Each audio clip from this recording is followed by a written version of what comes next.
Hey there, my name is Taylor Walden, and this is Shop Talk with Radiate Prints. This week, I'm talking to Corbett Harris with CHC Unified. He owns locations of Jimmy John's, Dunkin' Donuts, and Buffalo Go all over the country. Corbett talks to us about how he got into the franchise business in 2014 and how he kind of grinded his way through. Corbett's not shy about some of the struggles that he encountered early in his franchise business when he opened up that first Jimmy John's. And now, as he continues to grow and has a goal of having more than 100 franchise locations, he is able to share with us lessons learned and recommendations he has if you're interested in getting into the franchise business when it comes to site selection, the right kind of franchise models to pick, some of his favorite brands. And he also shares with us some practicals on how to choose core values for your business and what that really means for your employees and for your team. And he sheds a little bit light on what it really means for every business to create leaders as employees and customers come through your business.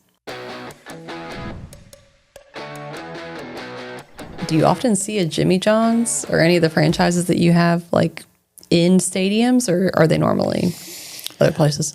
You know, I think you have to get an exclusive rights. So the University of Louisville, there's a franchisee who got a contract to put a Jimmy John's in their stadium, but it's only for, 6, maybe 7 games out of the year as it operates, and that's all it does. And a lot of NFL stadiums, like they're selling the naming rights to the stadium.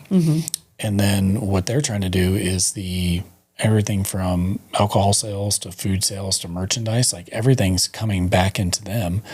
And where they make a lot of money is through the alcohol sales and through the food sales, because a lot of people don't realize the merchandise that they're selling in the store is licensed by the NFL. So they're still staking their cut as like a franchise, because that's what it is.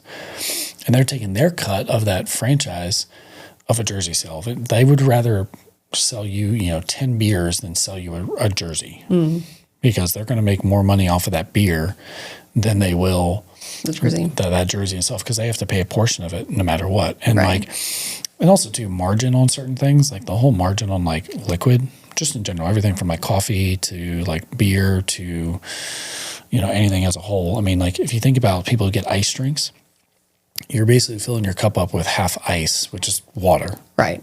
And maybe whatever else you mix in it, maybe it's 3/4 full of ice, and you finally get that drink and you're like, oh, it's like $8, $10. I mean, it probably cost you $1, $1.50 to make the drink. And so margin on like drinks, that's why the whole 7 Brew craze is so huge right now, because people are paying, $8, $10, sometimes $15, $16 just for a cup of coffee. And they've really, I call it, change the game on what is considered normal for a drink, because now it's so customized and just really geared towards the customer, not just like, hey, just give me a cup of hot coffee, right? And I'm on my way. Well, it's not just coffee anymore either, because we have a 7 Brew fanatic at our office. And she is always the first one to say like, oh, 7 Brew's got a deal going on, because they do excellent marketing too. Like it's not just, the drinks, they're doing all kinds of promotions of, you get a free t-shirt, you get a free this on like certain days or whatever. So she's always telling us when that happens, but I'll go through the line and I'll pick up drinks for the whole staff. Right. I'm not just ordering coffee. I'm ordering an energy drink for the guy in the back who likes energy drinks better. And like, it's just stuff that, 10 years ago, like Starbucks or any coffee shop did not have that much variety, because I don't drink coffee. So to find somewhere that has like different things, it's just interesting. Yeah, refreshers is that's what we call them in the industry. It's like you're selling refreshers is what you're doing, and it's the same thing. I mean, it's more liquidy, like syrup, like type of items that are getting mixed together, and that's what's making your drink. And I think people have a price point.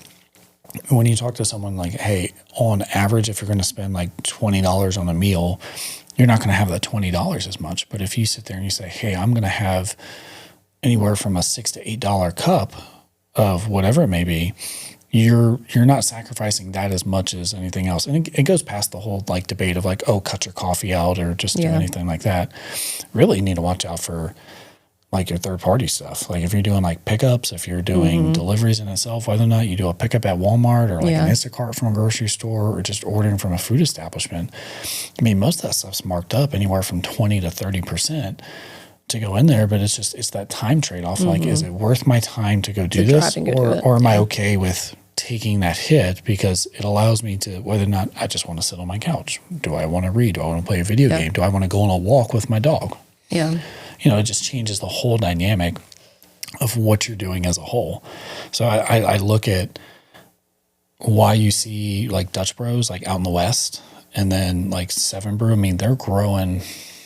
I think they're trying to grow like 200-300 units a year. Wow. And I mean, that's they have a couple of, or not a couple. I know there's a facility down in Duluth, Georgia, right outside Atlanta, and all they do is they just focus on building the modular build. And that's what Seven Brew is. Seven Brew, yeah. Mm-hmm. So they have Seven Brew, and then I think it's not Circle K, but there's another, it might be Murphy's or something like that. It's like a gas station, not the Walmart one. All modular. It comes in like 5 segments, and they set them down, and they assemble like we went toward because they're doing stuff with Inspire, with like the Jimmy John's, the Dunkins, the Sonics, and they're trying to basically say, hey, we have a basic footprint of what we can manufacture. So instead of trying to fight against, you know, the headwinds of like, are we going to go up and down in cost? Like, what's our local contractor going to do? I mean, it's about a wash on cost. Really, where you're getting is a time saving. So instead of saying like, so it's like the same cost to do like a modular Seven Brew that's like pre-built as it is to build one. Like, really, that's kind of. Yeah. Well, it isn't. It is because when you're building it locally, you're doing almost kind of a one-off, and you're having to go bid it out, and that contractor may not go get another Seven Brew for forever. Yeah. Or it might be, maybe they'll build like 3 or 4 because you're in that region, versus these modular guys, like they're slapping them down and they're saying, we're building 100 of these things a year. We're building 150 of these things a year. So they're able to go buy all their steel. They're able to go buy all the materials that they need to do well ahead of time. So that way they've secured their pricing. So it helps you hedge against some of the fluctuations that you get. Okay. And the biggest advantage to it is the time saving. So if I were to say I have a modular build and it comes into a site, you go, okay, well, you have to do all the pad work to get everything ready for the building. Yeah. Then you say, okay, once everything's ready in the building, then I can go out of the ground, whether or not it's wood, whether or not or stick, or whether or not you do metal or you do a combination between it, you can start that. Versus if you do the modular, site's ready 2 days after it's done. You know, it comes on a truck, they crane it off, they set it down. Maybe within a week, you're up and running and you're ready to go. Versus you have to go stick build, you got to build everything out, got to do all your inspection. You're maybe 8-9 weeks down the road, maybe depending on your size that you're building too. So like right now, if I'm going to spend the same type of money on a type of site like that, I would rather just say like, all right, I'll cut my loss and say, let's speed up the process by 8 to 9 weeks so that way I can get a better ROI on my investment. I mean, they're egregiously expensive though. I mean, to go the land, the build, and up, and like, so you've got to have some very deep pockets if you're going to go into that type of business. Really? Like versus if you just rent a space. And I don't think a lot of people understand that about, like, you talk about a lot of home, like real estate rates, or the home real estate world, and just the rates that go with those. Same thing applies in the commercial world, and even then it's even more expensive because commercial is deemed prized area. So people are like, hey, especially if it's a highly visible, like either corner, a strip, kind of front line, and it degrades if you go back to a second level or a third level. It'll go down for sure. But a lot of people aren't excited to go build a 3rd level tier because they're like, unless you're going to buy that yourself, and Taylor says, I'm going to go buy this piece of land. I've got this big, ambitious project I'm going to do. Sure. But if you're going to say, but the difference between probably going from that 3rd tier to a 1st tier, I mean, you're probably talking, I mean, depending on how big the lot is, I mean, hundreds of thousands, maybe not millions of dollars by just what separates almost 100 to 200 feet. And it's absolutely crazy. And then when you convert it over to like, if I want to build out a spot, it's even crazier because now it's like, if I'm back a street, am I like $30 a square foot versus if I'm up a street, am I like $45 a square foot? Because then taxes come in, and most leases are all triple net leases. Most landlords are going to try to pass as much as possible onto the tenant, because for them, they're getting an appreciating asset. And they're like, if I don't have to pay for the taxes, if I don't have to pay for the common area maintenance, like all that stuff is going to be passed through insurance rates. insurance rate hikes. So now you get to like, again, like tier 3, like your property value isn't going to skyrocket as much, but you could be on that first tier and say, okay, well, maybe my, it's $45 is my base rate. I'm paying like a $5 extra for taxes, for maintenance. But then because the way valuations go, like that thing could pop up. And the very next year, tier 3 may go up by like $1.50. My tier 1 might go up, another $5 or $10. And then you're looking at like, okay, is my business even sustainable here long term? And so like it's a scary thought. I don't think a lot of people think through. I didn't think through when I like first got started, like doing these things until like now. And I'm like I'm so much more pickier about like locations that I could do, spots that I'm doing. Like I would rather not build than just to build to say I had a location. It's not really my thing. So that brings me to one of my questions. So what kind of, for someone who's listening who doesn't know you, what kind of franchises do you own? What do you do? So I first got started within the Jimmy John's world and started one location there. Through the years, we acquired locations and then got into the Dunkin world. And Dunkin's a franchise world to where you can put together and just only do Dunkins. But there was a time where Baskin was really connected with the Dunkin brand. So it's like if you built a Dunkin location, you had a Baskin that was coming with it. And so that's why you see so many of these locations that have a Baskin just incorporated during that segment of time. And then there's locations to where you don't. And again, it's really, really your preference, like where you're at, what you're doing. I mean, you don't see a lot of like combo locations more in the Northeast because you're talking like small square footage. You're not really going to see as much like ice cream. Like if you go to New York or like Boston, where people joke about it, like where Dunkin's headquartered up in Massachusetts, like you walk outside and it smells like Dunkin. Because I mean, you can walk, every like 2 to 3 like blocks and there's a Dunkin. Really. But there's just so much density that it doesn't really cannibalize itself. But again, the spaces aren't huge, so you're not really pushing as much with the Baskin. When you get more to like the Midwest, the Southeast, where things start sprawling out a little bit more, you'll see that come about. And then the other franchise that we haven't built yet is called Topper's Pizza, and it's more of like an indie brand, is what I call them, because they're Topper's Pizza. Topper's Pizza. Okay. So they're based out of Whitewater, Wisconsin, and a funny story is the owner actually knew Jimmy himself, because that's where they got started, was in that whole Champaign area. Like his first location was there for Topper's Pizza. And the reason why they ended up in Whitewater is because the owner, Scott, they're a Domino's franchisee, signed a lease, but Domino's was like, no, we're not approving that market. So he knew them and he took over that location. And then I believe, if I'm remembering right, his operating partner that was in Champaign, I think his visa expired. So like he had to leave. Okay. So he had to shut down the Champaign locations and had to start over again. So we signed that agreement for the Greenville, North Carolina area to Raleigh, Durham. Okay. Every location, though, that we're going into, you're talking about an oven, which is gas, and that gas produces a lot of heat, and you have to have a lot of ventilation. So we're targeting, ECU, NC State, Chapel Hill, Duke. Well, a lot of those locations, like you have apartment complexes, and most of these real estate investors, and these, whether or not it's an investor, whether or not it's part of a group, whatever it may be, they are in every place that you have. They have like the street level, like type of ECU has a lot of them, like the little street level retail, and then the apartments are on top. So in order, though, to make all that work, like all the ventilation has to go up 4 or 5 stories. All of the HVAC has to come down from 4 to 5 stories. Yeah. And that becomes extremely expensive to go build out. I mean, you're talking hundreds of thousands of dollars just by one piece, and that's not even including the build out. So when you say like, hey, could I go into a strip center that I could put everything on my roof? It's 1 story, a small roof penetration that gets your ventilation, your HVAC's there. That's not an issue. But when you're talking 3, 4, 5 stories, and most city requirements, like they're not allowing you to do certain things you could elsewhere because of the way the look is, the facade. And so you're really kind of tight. And then we're trying to work into ultra competitive environments as it already is. That's why we haven't had one open yet. And it's one of the things that, it's frustrating for me because I know the potential we can have with it. But then also too, I'm not going to rush into a spot to say, hey, that's not great. Yeah. So we operate between the Jimmy John's brand, the Dunkin brand, and Baskin, and those are all owned by Inspire brands. Okay. So that includes also Buffalo Wild Wings, includes the Sonic brand as well. So you don't have it. You don't. Well, we don't have any of those. I have an interest in the Buffalo Wild Wings side because they make a smaller version called Buffalo Go. Okay. So you take everything that you get in a Buffalo Wild Wings, you remove the bar, so you don't have to worry about any alcohol, anything of that nature. And then you really consolidate the menu down to where you're really focusing on a lot of wings, a few burgers, some fryers, anything crazy that you have across the board.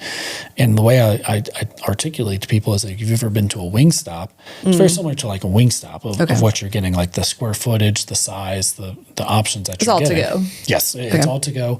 You can have a few spots if you want someone to sit in there and eat, but no one's coming into a Buffalo Wild Wings Go. I wouldn't say no one, but I would say it's rare. Likely not. Yeah, well, likely not. You're not coming into a Buffalo Go to be like, I'm going to place my order, I'm going to wait here, and then when I get my order, I'm going to sit here and eat it. Because it's not designed really for that. It's really just, I think like 90% of it's off-go premise, is where it goes. Is that like a preference you have when you select franchises, that you're looking for places that are not like a sit and dine? You know, I've also thought about the Buffalo Wild Wings in general, like the full bars, like as my taste and like our operations changes as we grow. I would never rule anything out off the table. I like working within the Inspire brand, because if I find a location and I say, hey, I want to make this a Jimmy John's and a Dunkin location, I can go do that. Or I can say, hey, this would be a great spot for a Dunkin and a Buffalo Go. And I can put those together without having to worry about, will this franchise reject it, or who's going to, take the top spot, who's going to get what. Right. Or you can operate, share lobbies, share bathrooms, share a lot of your staff, share back the house. I mean, you still have health concerns you have to worry about, because Buffalo is a raw chicken. So you got to be careful with that. Jimmy John's and Dunkin crossover a lot more because you're not dealing with raw products. So there's even more shared usage within that. And then if you want to, you could say, hey, I want a Jimmy John's, a Dunkin, and a Baskin all together. So now you're talking about morning, breakfast, and Jimmy John's, because they added hot sandwiches, it gives you more of a hot element that you can have at night versus before we really didn't have that. So in one location, you could really be serving people for every meal of the day. 100%. Yeah, you can do that all day, every day. And with Jimmy John's, because they offer the off-premise delivery, I mean, everyone has access to, I wouldn't say everyone. I don't know the dead spots in the continental United States, but I would hazard a guess that probably about 80% of the U.S. is like served in, especially in major metro areas. Even if you're talking about as rural as like Montana and like Billings, they still have DoorDash in Billings. Now, as soon as you go outside of like an area like that, it's probably going to drop off extremely fast. But when you talk about major population densities, you're going to either be serviced by either DoorDash, Uber Eats, Grubhub, a combination of the two, or all of them altogether. And then there's, again, local third-party aggregators that are out there that you can be serviced to. Yeah. So you have this ability to deliver to everyone else, whereas like we have in-house delivery with Jimmy John's, but we augment between us doing it. But if it still comes through a third party, like we'll send it to their drivers and they'll come pick it up themselves. But yeah, we could do breakfast, lunch, and dinner. And ultimately you could say, hey, I'm going to do Dunkin in the morning, Jimmy John's at lunch, and could I get a Buffalo Go for dinner time? So if you were to talk about the real estate costs, if I could make let's call it a triplex and say, we're going to do all three of them in one place, you could go get a 3,000, 4,000 square foot building and build out the entire thing just for that sole purpose, design the land, and now it makes sense. Because now you're saying McDonald's, generally, let's just say for this example, will spit out about $5.5 to $6 million for a location. On the high side, maybe some of the low side ones do $3.5 million, but that's what makes the real estate and the land go. Well, if you try to say like, I'm going to spend the same amount of money as McDonald's, but maybe you only do $1 million out of it, you're like, hey, the economics don't work. But if I can stack three brands and say, hey, we're doing $4 to $5 million out of the same thing, and then it's no different than if you're working in the back of the house at McDonald's. You got different stations, you got different areas. You have one lobby and you have one set of bathrooms. Yeah. And so I think that's the unique thing with what we're doing, or what Inspire's doing. And really just if you have the imagination to want to do it, they'll allow you to do it. Now, it's hard sometimes because Dunkin is East Coast brand, and they're really fortified out here. So you have a lot of larger ownership groups that just have these massive swaths to where you can't do anything in.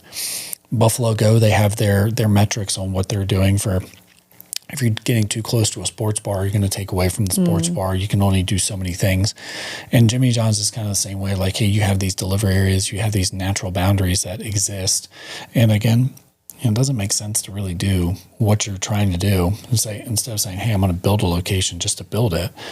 And the versus like, hey, I'm going to build a location I think it's going to be super successful. And I don't think anybody goes into these things and saying, man, I want to build this thing and I think it's going to fail. And I think that's the disappointing part, because like franchisees, and I mean, you pour so much effort, so much time, and ultimately financial resources into these locations. So like if it doesn't work out great, you're just like, that was not fun. And you know, it can be a drag on your organization to say like, hey, I did it once. Okay, maybe I don't do it again. But if you are trying to build and that continually happens, it's like, okay, you might go, hey, I don't want to build anymore. I don't want to do any more of this because I just haven't had great results. So I think the experiences that franchisees have when they do these brands, it's really going to be dependent on, you know, what happened probably in your first couple of years when you're doing this. Did you have a good experience? Did you have a bad experience? And Jimmy John's, a lot of first-gen owners.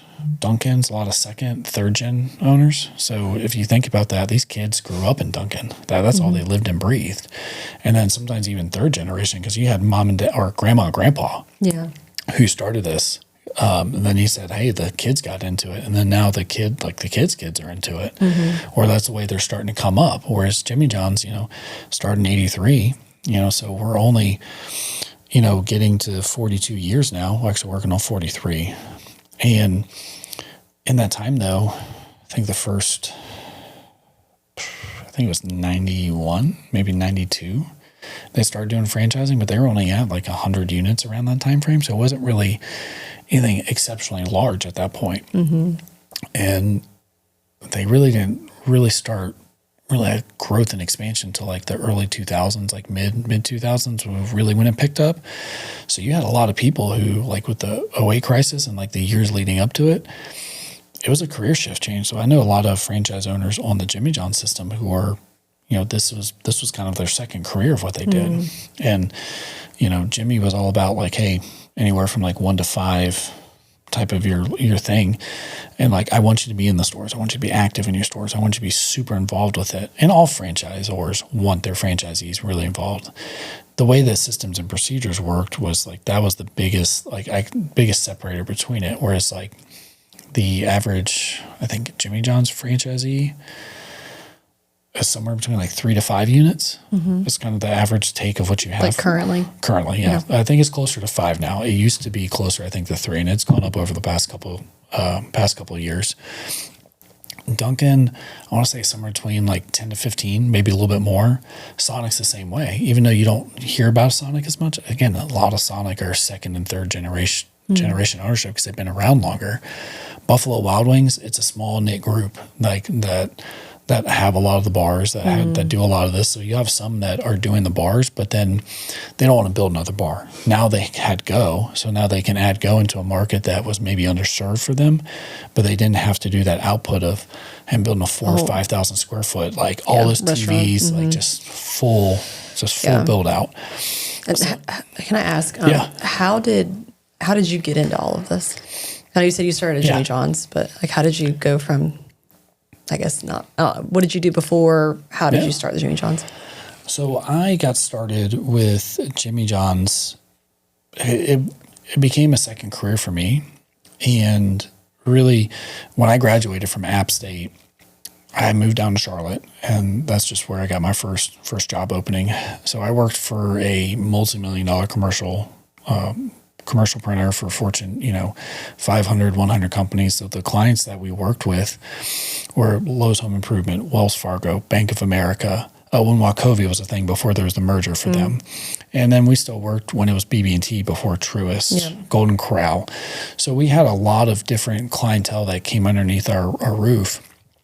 And I really supervised and managed our like Lowe's like side of things. So like Lowe's Home Improvement would every single week a box would show up to their store of all their promotional signage, no matter what it was. Everything from I think to about 15 feet and down.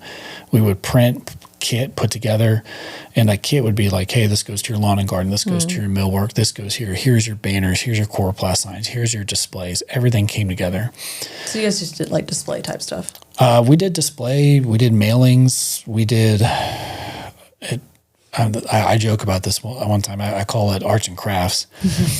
But we had Southern States, they were doing horse feed bag samples.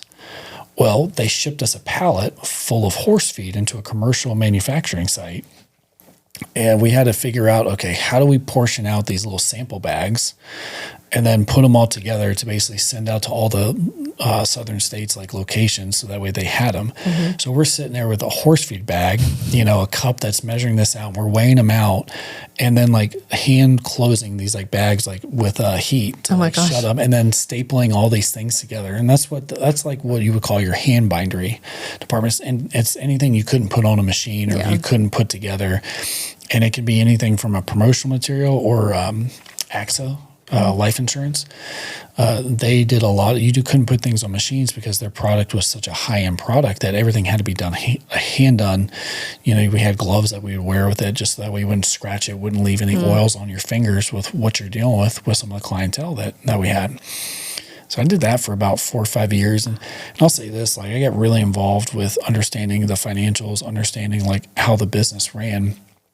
Started by two guys, Bill and Dave, and they started in their own shop, like in a garage, like what you hear about a lot of startups. And I was there for about 4.5, almost 5 years. And they sold about 3.5 years into it to a company out of Minnesota. And it was the same kind of concept. He started in his own garage type of thing. But his clients were like Home Depot, 7-Eleven, Target. So a lot of like the very similar brands, but just the competing brands. And we were an ESOP company at the time. So we were all employee owned. So I was getting shares every single year that we were there. So I got to a point, and before Bill and Dave sold, I asked him, I was like, hey, I knew this wasn't my life, being out on the floor doing what I was doing. Because, there would be weeks I'd work 70, 80, 90 hours. No one forced me to do it. It was just what I felt was right to do for the job. And it helped me advance in the way of like, hey, like I understood more, got more involved with different aspects of the business. But I was like, I know this isn't like a sustainable thing for me to do this for like 20, 25 years type of thing. So I asked them, I was like, hey, would you guys pay for me to go back to school? Like if I wanted to move from production into the front office, because I understand production, I understand this process, I understand all these things. So when you're reading a report or you're seeing these things in the front, you'd be like, hey, I know 100% what all that is. And they're like, well, no one's ever asked us that before. They're like, put something together and, we'll review it and we'll see if that's something that we can do for you.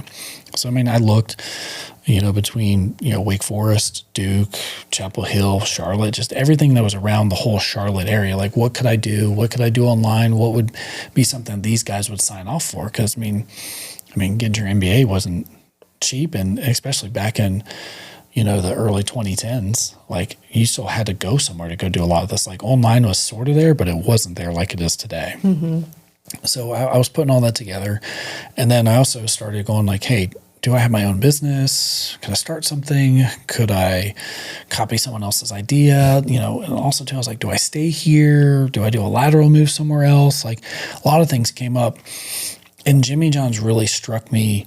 That reminded me a lot of the commercial manufacturing world because of just how intense they were on their opening procedures. Like, I kid you not, it was pen and paper when I started. It's all digital now. But when we first started, it was like, okay, there's a line item for, did you check for the lights to be turned on? It's still a thing to this day. Did you check to make sure the lights are on? Hey, did you count your safe for the day to say, hey, this is how much we have there? Hey, did you take out your trash for the day? Did you go to the parking lot? And it was a very, very rigid system that I could tell when I did my interview with Jimmy John's, like they cared deeply about that. It wasn't just something that was on like, hey, we kind of want you to do this. This is what we're going to do. It was we are going to do this. And Jimmy himself was a very intense person because he really cared about everything that happened within the four walls. And you could see that permeate with a lot of his staff that worked in the corporate office as well, too. So started with one. And I'll tell you what, no one prepares you for open a business, like for trying to start. And that store today is not open.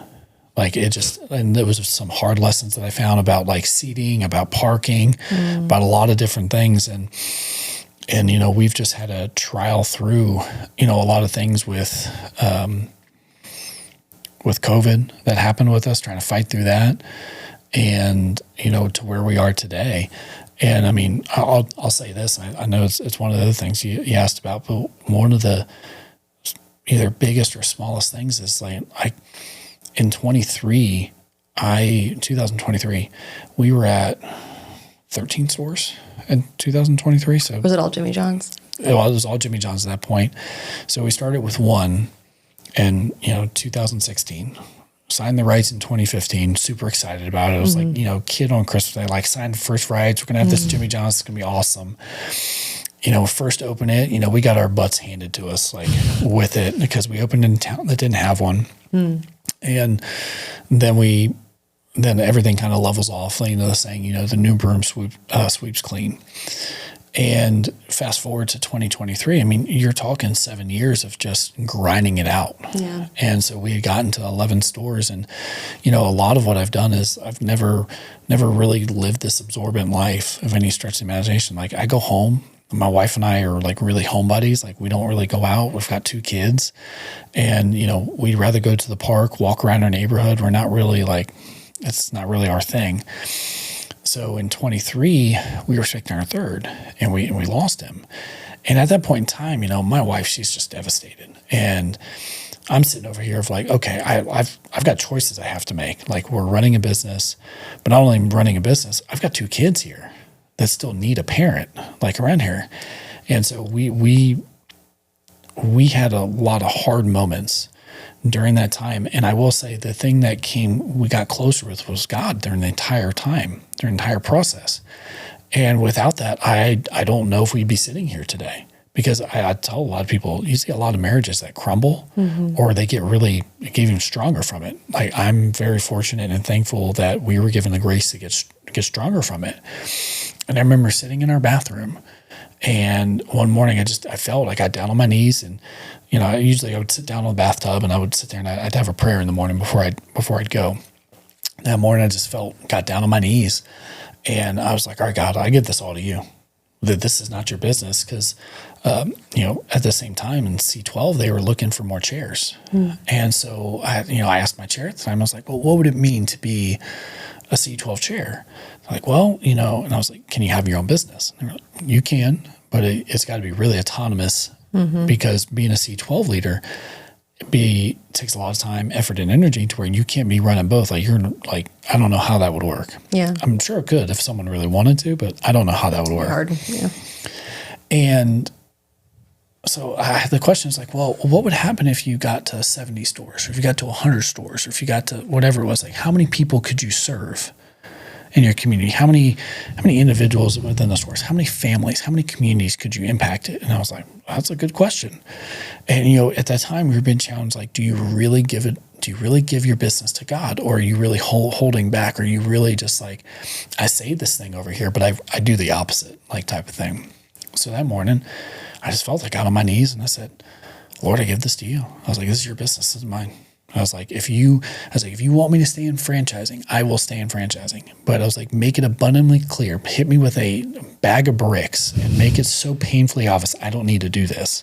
And I will immediately start looking at how to get out of this business and go do what you want me to go do. And ever since then, it's not that we haven't had our bumps and bruises and just trials and tribulations along the way with this, but we've grown so much since then. And I think that was one of the biggest, like, pivotal things that I did. And it's not just like, hey, for anybody listening, you don't go and say, I'm going to give it to God, and then it's automatically going to get better. Yeah. Like, there's a lot of... There's hardship there, that, like, enduring, that pushes you to... Well, I think God uses a lot of things to really test your heart and test your soul. And that's just life in general. Like, where's your heart at? Like, what do you go do? Do you go to do destructive things, or do you go to, like, build people up and lift them? So it really challenged me with how we do our mission, vision, values. Like, I always talk to people like what we do is a craft. And so I turn that word actually into our core values. I'm like, what we're doing is craft. Like, what we're doing every single day. And what are your core values? So it's caring, resourceful, attention to detail, forward thinking, and trust. Because I always tell people, I'm like, hey, what you're doing is a craft. Like, you can't say it. You can't go, I mean, you can. I don't know how great it's going to look right now. Maybe in 10, 15, 20 years with automation, with robots, how they're doing things. But at the time, like, cutting a piece of bread, making sure it's either cut down the middle or a 1/4 inch cut, looking at all the custom modifications that someone has, and presenting them a sandwich that they're like, I want to eat that. That's really great. I'm coming back again. Versus like, I got an automated, sandwich here that's just, you're just kind of like, ew. Just like, threw it together. Yeah. And you're like, I could have done better at home with that. So I've always told people what you're doing as a craft. And same thing with people. Like, individuals can say we're not in the business to make sandwiches. We're in the people business. And I think it's yes and no. Like, yes, you're in the business to make sandwiches because that's what your core product is. But I think we have much more impact on individuals and people as a whole that you can go well beyond that you may never ever see. And so I share that in, like, as part of our mission statement. I'm like, I believe ministry can be done through the workplace. And that's the first thing that I say as part of our mission, vision, and values. Or before we even get to the mission, vision, and values, I'm like, that is what it is. If you don't agree with it, I'm not going to force it to you. But this is going to be where it is. And if you're not comfortable hearing that, then this may not be the place for you. Yeah. And, we've had people that I would say we've definitely changed their hearts. We've definitely shown them that, like, you don't have to, what people call, down in the Sun Belt and down in the South, of like a Bible beaten, thumper of like, this is what it is. You get to the point, it's like, you can be kind. It doesn't take a Christian to be a kind person. It doesn't take a kind person to be a Christian. You can just have a good soul about yourself and just be a good person. And that's really what we're trying to teach people. And if you want to come along the way and learn more about Christ, I'll be right here for you. But I'm here to make people who are going to make an impact in the community.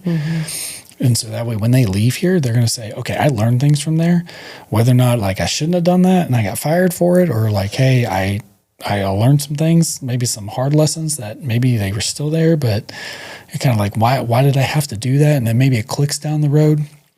But really, that's what we're about, is pouring into people and just trying to make future leaders. Because I don't think enough people do that in general, as a whole. And I look to my kids, they're, at this point, they're, 8 and 6. And I look at it like, okay, when they say things, when they go look and say, would you like something like this? And they go, yeah. And I'm like, excuse me? And I'm like, yes, sir. No, ma'am. Again, teaching that respect. Because I came up in a military, my grandfather, he was in the military. Grew up in the Hampton Roads area, a lot of military family and friends. So the whole idea about respect, and the whole idea about, not even just real idea, but just the whole premise of, you're going to show respect to other people. You're not going to be mean to other people. And then sports, I did, football for 10 years. Yeah, sorry, 10 years. And, you do that constantly, and that teaches you a different regimen as well. Like, okay, I'm going to get up, and it's 4:30 in the morning. I'm going to get up. I'm going to go do a workout. I'm going to go to class all day. I'm going to go to meetings. Then we're going to have practice again. And then we barely have time to go eat our dinner. And then you have to figure out how to make sure you get your work done, because you still got to be eligible to play. Yeah. And so that teaches you a lot about life too. So I say, coming up in that military background, coming up within athletics, I think helped prepare. But I think the biggest pivotal piece was really just turning it over to God. And, there's a different piece about it. I'm trying to think here. Like, I did some recent studies, but like, there's multiple verses between Psalms, Matthew, and everything that talk about, there's God's not going to take your troubles away. He'll be there with you, but he's not going to make them go away. Yeah. So I think that was our biggest thing for us, like, or for the company just in general, is like, it's not mine. I'm just here to steward it. So if you go back in time and give younger Corbett one piece of advice, what are you laughing about over there? How about that one? If you could go back in time and give your younger self one piece of advice, what would it be? I think you need to listen to your heart more, and you need to have that. You need to have community with people, and I think so many times we think about, hey, I got to do it myself, and it's not like community in a prideful way, like I'm not going to ask for help. It's just you get so caught up in like, I've got to do this, I've got to do that, and I think it blocks us and kind of numbs us from like seeing other things out there, like whether or not you have a family of children yourself, a spouse, could be your just immediate family. You could have brothers, you could have sisters, grandmother, parents, cousins, whatever it may be, or you could be someone who's in your community doing something and like helping lead someone else. So I think it's just making sure, like, it's easy to get caught up in the day of like, okay, I'm running a business, I'm doing everything. You always, people say, oh, you got to bootstrap it, you got to take it up, you got to do everything yourself. I mean, I'm not saying you don't have to do those things, but I think you need to find a way to balance that, to say like, hey, I've whether or not it's 10, 15 minutes and you kind of have a quiet time to yourself, whether or not it's a walk, a workout, but you got to find those good, like, healthy habits that like break that up for you. And I just remember grinding it out and just, not doing some of that. And if I could go back, I would say, like, take that time for perspective, involve others, and just, it's not necessarily about you, but it's not always just on you. Like, you can say, it's okay to take a 10, 15 minute break. It'll still be there when you come back. Yeah. And I know that even more. I think that's a common issue that a lot of entrepreneurs, or even just like leaders in organizations, get into that place where you feel, and I'm not saying it's always simple, but I feel like sometimes it's almost like that sense that whatever you're doing is just so important that it's more important than anything else, even God. So like, how can we recenter ourselves? And I think you hit it on the head of just, different things, just to step away, realizing that it's going to be there when you get back. I think a lot of people feel there's a burden too, because if you say like, hey, I'm a small business owner, whether or not it's one person who's working with you, that this is their livelihood, all the way up to the biggest companies and that are out there on a stock exchange. I mean, decisions that you make have so many ramifications that you don't even know. Yep. So I mean, I think a lot of people feel that stress, especially when they start their own business, because like, if you start one store, one location, your first 5, 10 people that you're so intimately involved with those people that sometimes the line between I'm a business owner to like I'm your friend is very blurred. It is not a clear-cut straight line. Yep. And so you really care for those folks. You really care for those people. You know when their birthday is. You know when their anniversary is. If they had a surgery, if there's something going on, you know that about them. And to come in and go, I don't care about you. Like, I don't see many of those businesses lasting very long, or they don't really succeed very well. I'm not saying they vanish, because they're still there. I mean, you still hear horror stories when people come in. But I think some of the successful ones, they know how to separate it, but they also know how to live on both sides of the fence. And I think that's that hard part right there. Yeah. Like, we go like, okay, I got to be the business owner, but like, I feel my heart goes out to you. Yeah. It's like, which one do you do? It's kind of, you're stuck in that hard spot. And that's why I think it goes back to, you revert to, I'm going to go grind it out. I'm going to go do all this other stuff, because I don't want to let that person down. I don't want to let that group down. Yeah, that's good. And I think you hinted at it a little bit earlier, but what would you say is a hobby or something that you like to do in your free time besides running your business? So I like building things. So I'll call myself a very amateur, and I stress the word amateur by all stretch of the imagination. My wife thinks it's like, oh, that's awesome, I know how to build this stuff. But I like building furniture, or I just like building things like with my hands. And the other thing too is like, it's not necessarily building, but it's designing things. So I draw, would paint, would do a lot of other things. But now with kids, like I can involve my kids with actually doing like the woodwork, like type of things I'm doing. That's whether or not it's, building, a side table, in the house, or like a receptacle for like trash cans that you can like slide it in, you can hide it, that way you don't have it, or, you say, hey, this broke. Can we fix that? And like, so I enjoy doing that. I mean, I could sit there, wake up in the morning and be like 6:30 in the morning, get something to eat, go out into the garage all day, and then finally come in like I'm drenched in sweat. But then this project is done. I'm like, hey, I built that. There's a sense of pride with that. And it's cool because the kids are like old enough. They're like, well, I want to come help. Like, do a drill. The last project I did, it was simple, but it was fun for the kids to do it with us. We built if you have an L-shaped couch, you know how you lose all that space behind them? Yeah. So we built I went out and found all the wood. And by the way, where I find wood, like I find it from the dumpsters that are, or not dumpsters, but like where all the new construction that they do, anything that's inside of those, like they're going to haul away for trash. So you go to like construction sites and and just go like, I just drive by the road, and if there's like stuff sticking out of the bin that they're getting ready to go trash, I'll just take it back. There you go. And I got a pneumatic nail remover. So what it is, it's like a little like gun that has a pin in it. So all the nails that are shot through, you put it on the other side, and you just like goes pew, pew, and it shoots them back out. And so then I'll look at it and say, hey, it's 1 or 2 nails, I'll use it. Or what I'll do is I'll just take it on a saw and I'll just cut that piece off. And I'm like, oh, look at that other 8 feet of like wood that I have here. Like they were throwing it away. Yeah. And I'll ask the construction site people, like, you guys throwing that away? Everything? Like, yep, anything in there's fair game that you want to take. So it's not really straight wood either. So I think it's the thing I struggle with the woodwork. But we made the basically a holder for like your drinks, and like I did drilled out some holes and did the recessed pieces for like power. So then that way on one side of the couch, we just have this like a whole board that lines the entire backside. So that way you can put your drink up there. Excuse me. And then the way it goes around our window. So I had to basically go, at 2 feet, then go down, go underneath it, come back up. So I made this like little shape this through it. But I enjoyed doing that stuff like there because now it's usable, it's really functional, and I can be like, hey, I made that. Like I did that here. Hey, the kids helped me make that. And so I think those are some like good memories that you get to do with that. So those are the 2 things I really like. Painting and drawing really hasn't like happened since I was probably single. Like when when it was just myself and my dog, and that's all it was. And like kids tend to mix things up a little bit. Kids, wife, everything across the board. Love my wife, love my kids. Not saying anything bad about that. Well, they bring new things that just take time. They do, and you got to say, okay, what is it going to be? Woodworking I can still do, but I can also do them as well. But then it's functional things that happen within the house or like other people around us. So again, it's a multi-faceted piece that it's multi-use across the board. Yeah.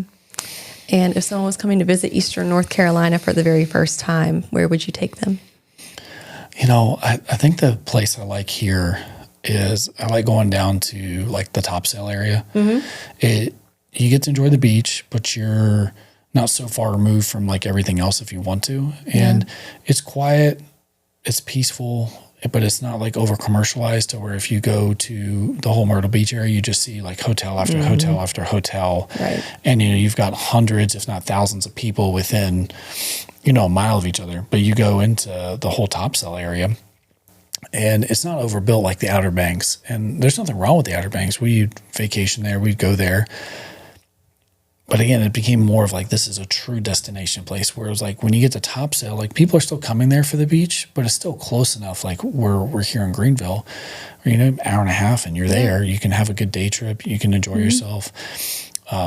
And then you can pack up and you can go home. But I think it mixes between, you have the locals, you have some people coming in from out of town, but it's not really over polarized of just so many out of town people to where like, hey, nothing's going on here. So I think that's one of the places that, we like as a family, that even though like we go there, my wife jokes like, you need to take a vacation. We're going to go to the beach. Like me going to the beach now is like, I'm good sitting on the deck and looking at the beach. It's relaxing to me. But I don't need to go down into the sand. I don't need to be doing all that. But I still do it. Kids, their time in life, playing with them. But also too, I don't really tan well. I have like 2 shades. I have either pale or I have burnt. And those are my 2 shades that I have. So I got to be really careful when I go. But I would say that's one of the places. And then I like Little Washington when you come out here. I think Little Washington's another cool little place that you can walk in, kind of the whole downtown vibe.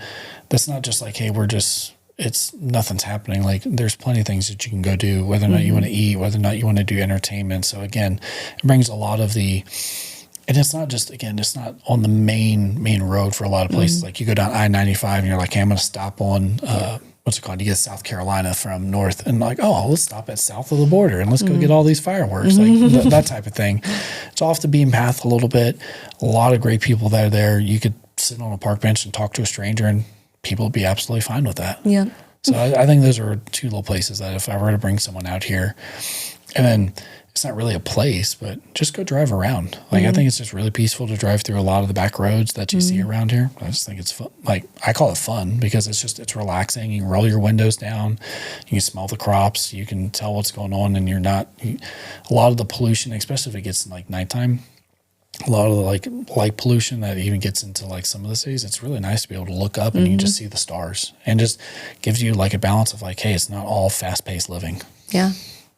So I agree with you. Those are kind of my things. Cool. And if someone wanted to connect with you online, are you on like LinkedIn or anything like that? So I am on LinkedIn. And then one of the big things I picked up for some other people is we made our website. So it's chcunified.com. And that's our website that we have. And I picked it because I was like, all right, we're going to come together. Like I thought about consolidated. I was like thinking all these like different things. And I was like, I like the word unified. I think that's a good word with it. And then the CHC is just, Corbett Harris companies, but we're all unified together as like one piece. Like for me to do this, like I'm not really big like personal like speaking. I've always been, I'll go operate in the shadows. Like I will stay out of the limelight. That is not just not my thing.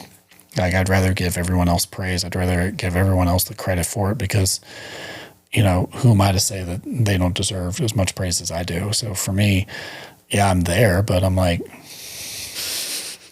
this is like, it's not all me. I didn't go do all this by myself. Like it took, a team, it took a village to make it all happen.